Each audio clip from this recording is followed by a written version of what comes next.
Hi, I'm Bernie Smith, founder of the Truth Library. Welcome to episode 3 of the Truth Library Eye-Opener videos. Today, I'll try and explain why our Western democracies are no longer democracies. We are losing our foundations of democracy quickly around the free world. There are many reasons for this. However, one of the main ones has to do with the foundations, the pillars of our democratic system. Let me start with a bit of history about the older state pyramids.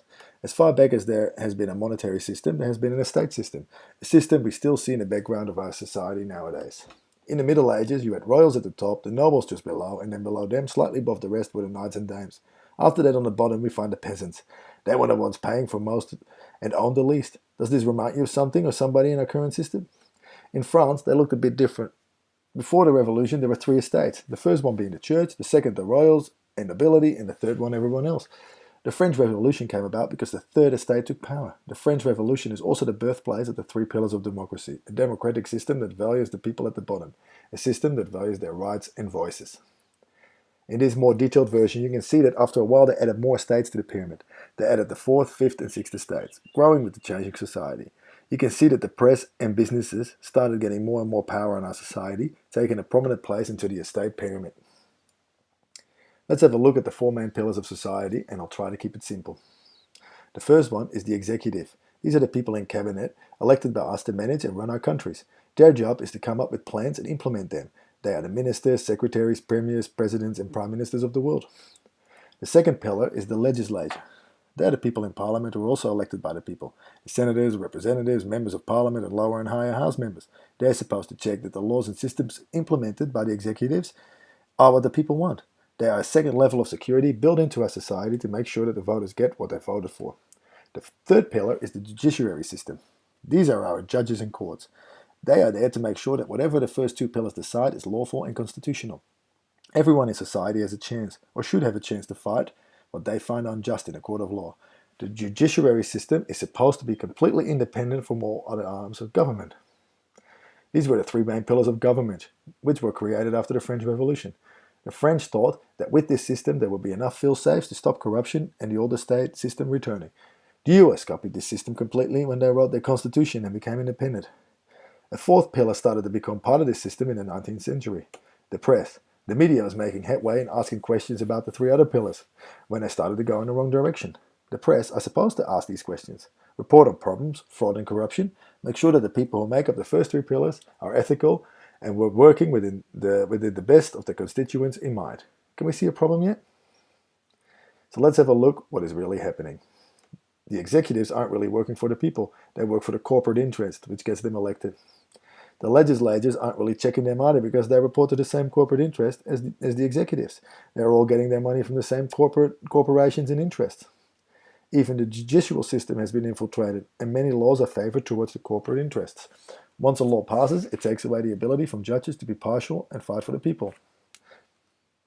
Now we have a fail-safe for this to stop. It's called the press. But they've been taken over by the same corporations as well. Using advertising money and straight out buying the businesses, we have lost our 4th pillar as well. This is a big problem, and it stops our democracy from functioning. It stops our democracy from being a democracy and creates a society that resembles fascism more and more. Let's have a look at why this is happening.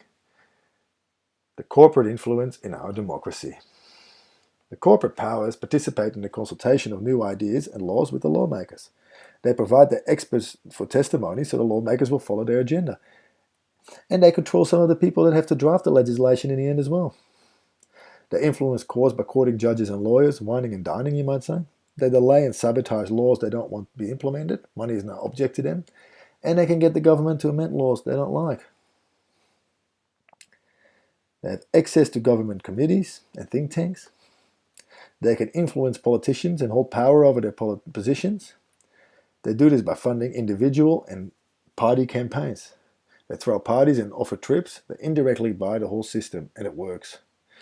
The corporations hold lots of power over the 4 pillars due to their dominance over consumers and the amount of money they generate in the economy. They sponsor scientific research and will suppress information that isn't profitable or beneficial to them. They have vast amounts of money. They influence the politicians and change the beliefs of a large amount of the population through their media influences and control. What can we do about this control? How do we stop this greed? How do we fix this? We need to take the greed out of the system.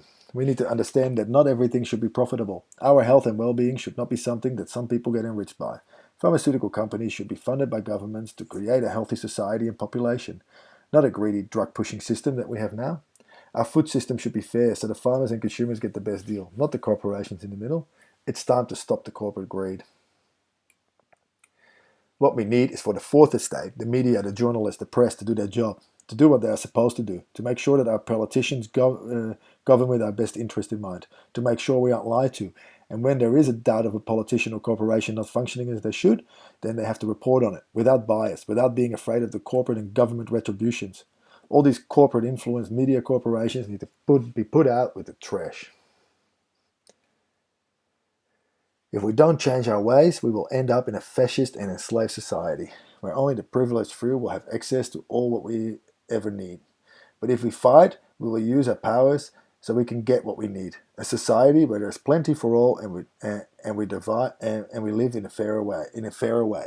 What we need is true freedom, where questions can be asked, debate can be held, and science can be questioned. If we want a truly functioning democracy, if we want a democracy which is ran in a way that was intended, we need to fight and stand up. What we have now is getting very close to a complete controlled corporate police fascist state. Please share this video and let people know what we are up against. The more people we get to understand the way we are being manipulated, the faster we can change the system. We are the people. We have the power. Please subscribe to these videos on our YouTube channel and share to your friends and relatives. Leave comments on the YouTube channel, on Facebook, or anywhere, or give us feedback through our website, www.truthlibrary.info. The Truth Library is also on Facebook under The Truth Library, and follow us on Twitter. Just search for the handle @truth_library. Thanks for watching, and I hope to catch you here for the next one.